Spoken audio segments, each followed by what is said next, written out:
चोर किसी और काम के लिए नहीं, परंतु केवल चोरी करने और घात करने और नष्ट करने को आता है। खुदावंद की स्तुति हो। यहाँ प्रभु यीशु मसीह ने यूहन्ना की पुस्तक अध्याय 10 के 10 वचन में कहा, चोर किसी और काम के लिए नहीं, परंतु केवल चोरी करने और घात करने और नष्ट करने को आता है। चोर का काम है कि चोरी करना, उसका ये वर्क है कि वो चोरी ही करता है।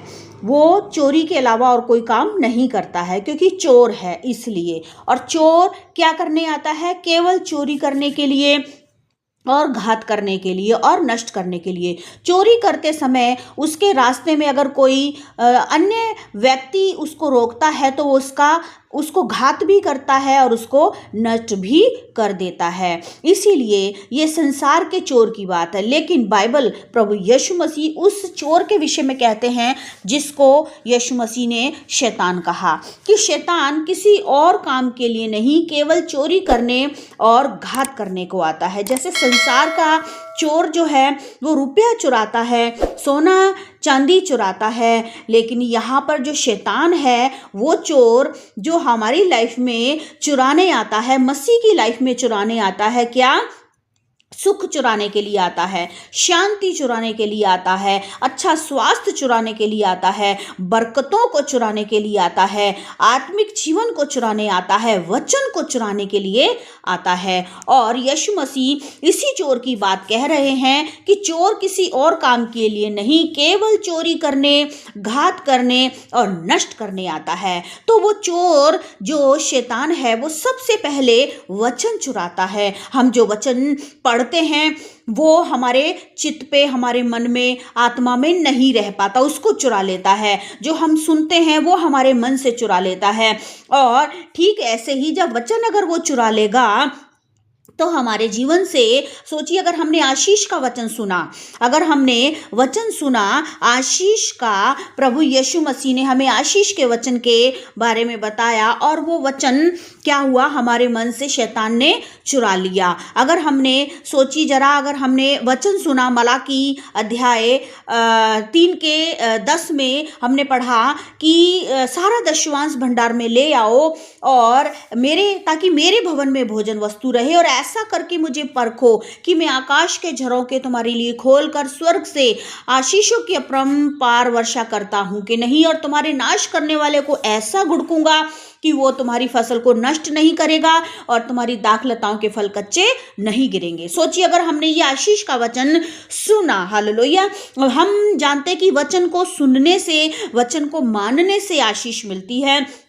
वो वचन आशीष का हो या चंगाई का हो या और भी वचन बरकत का हो, वो वचन उद्धार का हो, अगर हमने उसको ग्रहण किया है तो आशीष पाएंगे। आमेन। और अगर वो वचन हमने सिर्फ सुना है और उसको अपनी आत्मा तक हमने नहीं उसको ग्रहण किया तो शैतान उस वचन को चुरा के ले जाता है। और वो आशीष का वचन, सोचिए हमने आशीष का वचन सुना और वो हमने अपनी आत्मा में नहीं ग्रहण किया, चर्च में, कलीसिया में हमने हाउस ग्रुप में बैठ के उस वचन को सुना है, और हमने जैसे ही हम उस प्रार्थना सभा से बाहर निकले और वो वचन हमारे मन से शैतान ने चुरा लिया, तो क्या होगा? आशीष मिलेगी? वचन ही चुरा के, बीज चुरा के अगर ले गया शैतान तो हमें उस बीज को, जब उसने चुरा लिया तो हमें उस बीज की आशीष नहीं मिलेगी, वो फलवंत नहीं होगा। ठीक वैसे ही अगर सोचिए अगर कोई बीमार है और वो वचन को उसने पढ़ा है या सुना है कलीसिया के अंदर कि यीशु ने कहा यशायाह 53 में कि मेरे कोड़े खाने से तुम चंगे हो गए, और सोचिए अगर उसने इस वचन को अपने मन में रखा, सुना, लेकिन ग्रहण नहीं, आत्मा तक नहीं लेकर गया, अपने हृदय की गहराइयों में नहीं उतार लिया, उस पर मन नहीं किया, तो क्या होगा? शैतान इस वचन को चुरा लेगा। तो सोचिए अगर बीज चुरा लिया, वचन चुरा लिया, तो क्या वो आशीष पाएगा? चंगाई की आशीष मिलेगी? नहीं, डाउट हमेशा उसके मन में। अगर उसने बीज चुरा लिया है तो वो डाउट छोड़ के जाएगा और वो बंदा विश्वास ही नहीं कर पाएगा कि हाँ, कि यीशु ने आज से 2000 वर्ष पहले मुझे चंगा किया। वो नहीं इस बात पे विश्वास कर पाएगा, क्योंकि बीज चुरा लिया है, वचन चुरा लिया, शैतान ने, चोर ने चुरा लिया है। और ऐसे ही अगर हम उद्धार का वचन सुनते हैं, हम और जो भी वचन हम सुनते हैं, अगर सोचिए अगर हम उस वचन को, वह हर एक वचन, पवित्र शास्त्र का हर वचन हमारे लिए आशीष का है, उद्धार का है, हमारे जीवन का है, हमारे सुख के लिए है, हमारी चंगाई के लिए है, और अगर हम इसको सुने और ग्रहण ना करें तो शैतान का काम है चुरा लेना। ठीक वैसे ही अगर हमने सोची, हमारे घर के अंदर लॉकर नहीं है, जैसे कि हम सभी बहन भाई जानते हैं, रुपया हो, सोना हो, चांदी हो, हम सबको संभाल के रखते हैं। ऐसा नहीं रखते कि हम कहीं भी छोड़ दिया, किधर भी रख दिया, नहीं, उसको हम संभाल के रखते हैं। क्यों? क्योंकि वो कीमती वस्तु है, कीमती चीज़ें हैं, रुपया है, सोना है, चांदी है, उसको लॉकर में रखते हैं। क्यों? क्योंकि चोरी ना हो जाए। तो सोचिए वचन उससे भी ज़्यादा कीमती है। हालेलुया।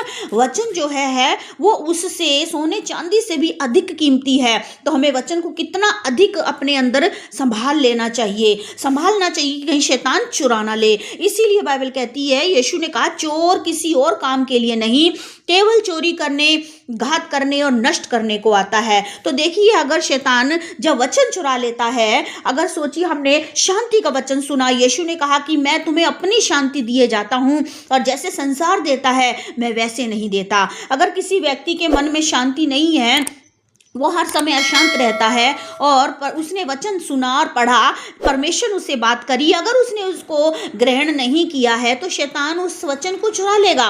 तो क्या होगा? शांति ले जाएगा और अशांति उसके अंदर बरकरार रहेगी। और ठीक वैसे ही परमेश्वर का वचन हमें यही बताता है कि सोने और चांदी से भी ज़्यादा कीमती है परमेश्वर का वचन। इसलिए वचन को संभालना अपने अंदर बहुत ज़रूरी, अपने हृदय में उसको ग्रहण करना, उसको संभालना बहुत ज़्यादा लाजमी है।